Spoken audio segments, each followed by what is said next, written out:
iyang kasinatian tong pag-adto niya sa kuan dito sa Israel. Atong paminawon ni kay usan ni siya ka 15 years born again pastor niya, nakakita na sa kamatuoran ning balik na siya sa Katoliko.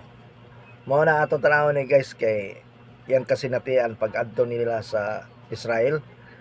Atong paminawon ni kini si Brother Noy Dura. Punta ako sa Holy Land 2 times. Sabi ko, Lord, bigyan mo ako ng blessings, makapunta ako sa Jerusalem. Para hindi ko lang mabasa sa libro ang katotohanan, kundi makita ko sa aking mga mata ang simbahan na nakatayo doon sa Jerusalem, doon sa bahay ni Jesus at sa bahay ni San Pedro sa Galilea. The Lord provide the money. So pumunta ako sumali ako sa isang pilgrimage. Doon ko nakita na sa bahay ni San Pedro sa Capernaum, sa kaniyang tahanan, mayroon lang isang simbahan na nakatayo. Di ngayon ang aking kasama, lawyer na Sabadista. So, palapit kami. Sabi niya, Pastor, Katoliko talaga.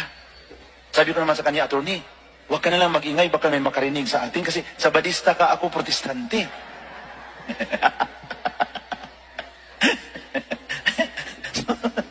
Sabi niya, Pastor, Katoliko talaga ang simbahan dito. Walang ibang simbahan na katayo dito sa bahay ni Pedro. Ang Katoliko lang.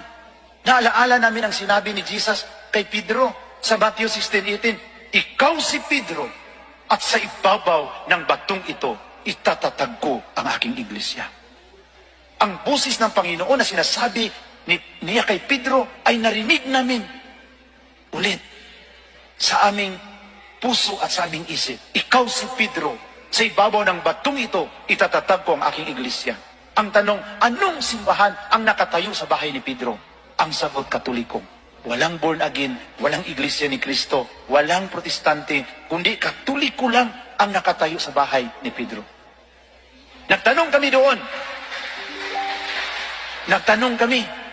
Sabi ng aming tour guide, the government of Israel will not allow other churches to build a church here. It can cause trouble. Ibig sabihin, alam sa gobyerno ng Israel na Katoliko talaga ang may karapatan. Bakit hindi sila pinapayagan doon? Pagpunta namin sa bahay ni Jesus sa ni Mama Mary doon sa Nazaret, nakita namin ang the largest basilica in the Holy Land. Katoliko pa rin. Ngayon yung makasama naming born again, mapilitan silang papasok doon sa simbahan ng Katoliko kasi wala man silang choice. Mga kasama namin sa Badista, gumagano ng mukha.